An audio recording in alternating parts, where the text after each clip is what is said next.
Shit. Shyla could feel the vibration of the slip behind him. 4 muses had fallen through this thing. It had apertures to 4 distinct spaces in time. That was a lot of access and a lot of power in the wrong hands. The wrong hands were on their way. The blood-red banners of the prelacy were draped from the trees in a ring around the space, with additional ones trailing into the distance toward the edge of the woods. They hadn't been here the last time the slip had been used. In the span of the past day, some prelacy mission had scouted this place, found it, and marked it. More would be on their way. Shiloh leapt toward the forest canopy, reducing his size as he did to cast a web to the nearest branch. With a mental tug, he drew himself through it like water through a hose, appearing on the other end an instant later. Strand by strand, he darted toward the sunlight until he could see out over the forest's edge and the plains beyond toward the ivory tower. This damned slip was way too close to them. His own was even closer, but it was buried in a mountain. The prelacy would never even know it was there, much less be able to get to it. When he had collapsed the tunnel, it had left enough room for a spider to get through and not much else. As a spider himself, he was pretty sure of that. But this one had 4 exits, one of them to the wet line, and it was just sitting in the woods at ground level. They'd found it, and were coming to claim it. The mass of red-clad warriors marching toward the woods numbered at least 100. Armed acolytes, saved, armored wagons. They weren't fucking around. They knew what they had here. There were deacons, too. He spotted at least 8. One was problem enough. This wasn't a winnable fight. Shiloh dropped back to the forest floor, parachuting down on a thread and settling on a leaf while he wrung his hands worriedly. There was no help nearby. Even if there were, they'd need to be awfully dedicated. 5 muses with experience could probably hold this area for a while, as long as they didn't allow themselves to get surrounded. He was one, and there weren't 4 others coming. One wasn't going to hold shit. Not for any amount of time that mattered. Even if he somehow turned them back, this was just too close to the tower. They'd send more. But he could make a mess. He could make them bleed for it.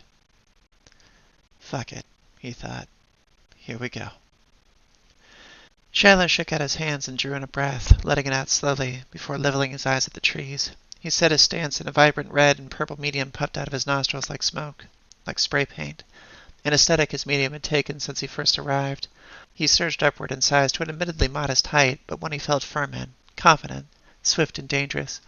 His body reconfigured into a lower half akin to a jumping spider and a humanoid torso attached to the waist. His armor manifested around him. Not plate or steel, but a thick black jacket over fishnets, accented with vibrant yellow striping and graphic iconography.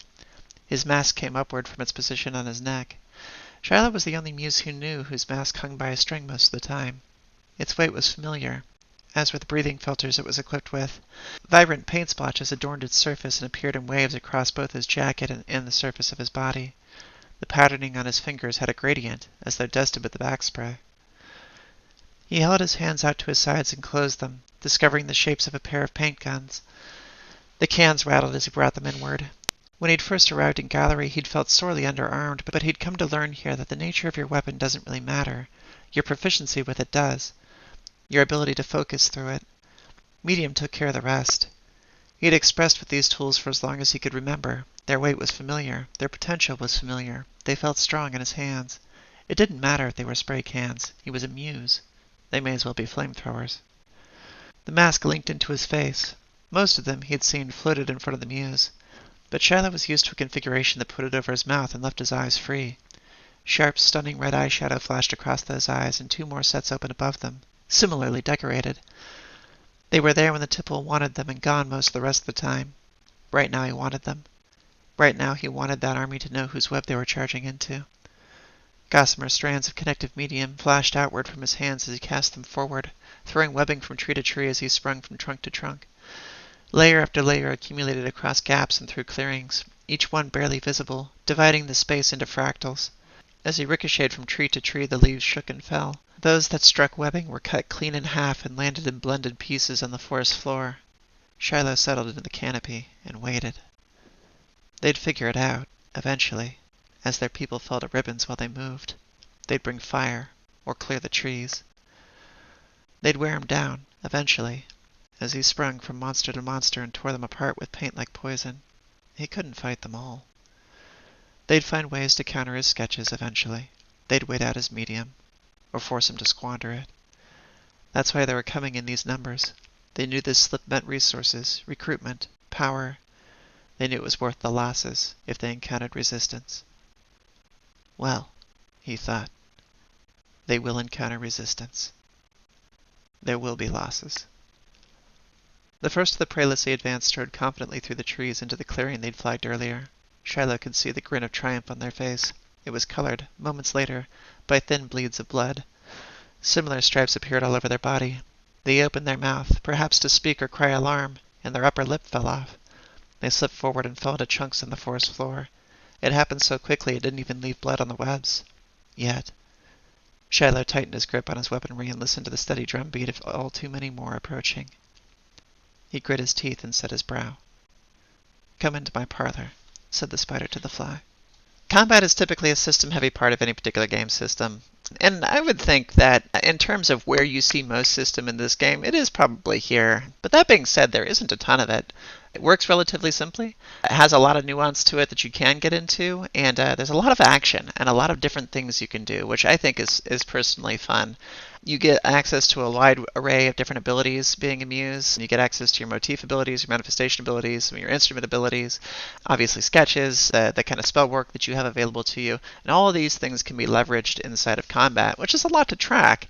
But if you kind of find the ways that you want to fight, it works out really well, and you end up with these really cinematic combat sequences where you have people that are using abilities and then doing standard attacks and then throwing them with other abilities and bouncing them off each other, and there's all sorts of great staggering and fun that takes place. Ignore the graphical placeholders that I had here from HSD. These will get replaced with squares. This is a system that uses squares instead of hexagons. That was largely so people could use any existing fantasy terrain that they already had from other game systems. I feel like most people who are tabletop RPG players typically have one or two models in the kind of fantasy genre that have square bases and work on square grids, and I wanted to make sure that you could use those if you were so inclined. A note on the grid. This is a system that does use a grid. It doesn't need to, much like any system that uses a grid. You can kind of work without it, but it is intended to be played with one. So if you're working online, you'll want some kind of system that allows you access to a grid. Roll20 is fine. Other systems are fine. If you're working on a tabletop, having some access to a drawn grid is useful to you. Barring that, each grid is 3 feet. Each square is 3 feet in size, as opposed to 5 feet. And you can kind of eyeball things to go with that. The only place where that gets a little tricky is with techniques, which we'll get into for a second. 3 feet instead of 5 feet. Why that? Mostly because I want the minis to be bigger. I generate the minis myself for games like this, and because several of the characters that we're dealing with, several of the muses that we're dealing with are smaller than human average in various forms. We wanted to have some minis that were just working with a larger scale so that they would look good and have high detail despite not necessarily being human size, and that your human size minis would actually have higher detail as well. So for the ones that are scaled, I will actually be putting them up when we get to them, this is looking into the future. When we get to them, they will be available in standard, 5-foot square, 28mm size for D&D, and a larger scale intended specifically for this scale where they have higher detail. In addition to that, most doorways are about 3 feet wide, give or take, and I find that's just easier to scale a map to. So you can just kind of find any open door in a map that you're working with and toss it on a square, and then your map is on the right size. I think that's kind of convenient. We won't dig through every piece of combat operations here right now because these are kind of overviews, but I do kind of want to just point out the stuff that you can do because conveniently they all kind of work on one page, or one spread, rather. We have attack actions that can be taken, brushwork actions, that's how you cast your spells, ranged attacks, close combat attacks, and that is the long and short of what you need to do in combat. It covers damage here, a couple of special damage conditions, injuries for when you drop below your wound threshold when you get too hurt and get an actual injury in battle that you need to try to recover from later. Movement, stunts. Stunts is what this system uses in order to deal with things like, swinging from chandeliers or jumping over gullies. It honestly makes them all very simple. If there's a complicated stunt, there's a system for it, but if it's not just an overly complicated thing to do, by and large, you kind of just do it as long as you've got high enough scores to allow you to. I find that keeps combat moving quickly and makes it so people are not worried about doing the stuff that in any given movie we would just expect a hero to be able to do. Um, if you've played HSD, this system is very stripped down compared to HSD's system. It's got kind of the essentials and nothing else, so that a lot of your action can be relegated to your abilities as opposed to doing kind of unique things with items, which HSD typically does a bit more of, or trying to stagger your positions a bit more. There's a lot more in-your-face action in this game. It's also a bit more of a heroic game than HSD was, so we want people to have the opportunity to kind of go off and do extravagant stuff. That's very flashy, and we want to reward that actually here. This also gets into armament. The way weapons and armor work in Gallerie is that they are focuses as opposed to individual items. So you know your instrument that you had earlier. When it comes to combat, you can have a weapon that you will focus your natural attacks through. And that weapon can be anything you want it to. It's anything that feels good in your hands that you have some aptitude with. In the case of Shiloh, in our example, he had a pair of paint guns that he had just spent years working with artistically, and was able to focus his natural attacks as a tip pull through those weapons. And then they just use the attacks that you're built in with. You get them with your motif, and they can be used at range, or they can be used within melee range. And when it comes to melee and ranged weapons, individual enemies, like the ones that you'll be fighting in the game, will have ranges of like melee or ranged. But muses, because everything that they're handling is through brushwork and kind of how they're believing, can actually use both with any given thing. And it just kind of becomes a cinematic event. If you have a sword that you're using to channel your bite attack, you can channel that in melee, or you can, lift it up and shove it into the ground, and then 20 feet distant, it'll pop back up again and hit somebody at range. Any way you want to describe it works out great. You can use it melee range, or melee, or at distance, and it will still work despite being like a sword. Same thing true with, if you wanted to have crossbows or something and just have them rapid fire, you can do all kinds of fun cinematic effects with that if you want to. The only real difference between the two is at range you use one set of stats, and at melee you use a different set of stats. So if you have a character who is statted in one way versus another, you're probably going to favor melee versus ranged. There's also a bit of a hit advantage that happens within melee. Things get a little easier to hit. So if you have an enemy that is particularly evasive, you may need to close in on them in order to hit them more reliably. The other thing that happens with weapons is they get individual techniques, which I think is a really fun aspect of this game, honestly. Techniques are specific movement forms that combine moves and attacks. They use movement actions and attack actions to move you across the grid in specific ways, and the reward for doing that is being able to hit multiple enemies and do pretty substantial damage, as well as gain movement while you're doing it. They make for really fun moments where you can, call out a special attack and exercise it. It's all intended to feel very anime, very fun, so that if you find a situation where you have a technique that is built into your weapon, and you see, 3 enemies in front of you and happen to have like this double axle one here. I guess my mouse isn't showing up. The one that's in the middle. You can swing through here and attack a series of enemies at one time and do kind of stacked damage on them in a circumstance that doesn't get to happen every time. It needs to have specific conditions met, but is really neat when it occurs. And I've had a lot of fun with players using those in combat.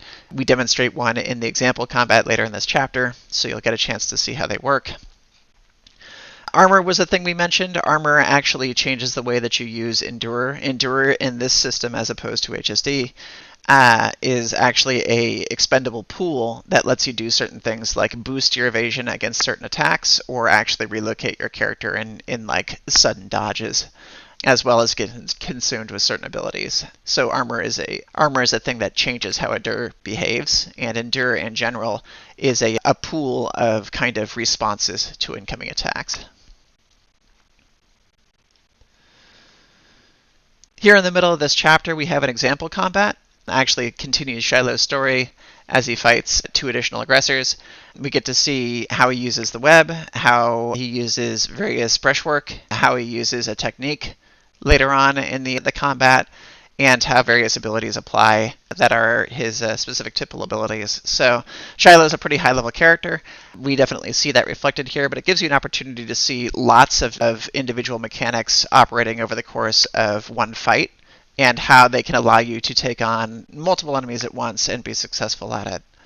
And the last thing that's in this section is the kind of breakdown on lights. We discussed lights earlier when we built the characters, but lights have specific incompatibilities when they show up that boost your abilities, give you additional stat boosts, make you much more powerful for a few turns, and if you are so inclined, you can kind of output all of that energy at once into these special attacks you see on the right, which just make for really fun cinematic moments of, your theme is playing, the world has aligned to you, the sun is at your back, and you can just blast a field of enemies in front of you, which is really fun to kind of see happen because the little ones go falling apart and the big ones get whittled down really hard in this one. So these can be encounter enders when they happen.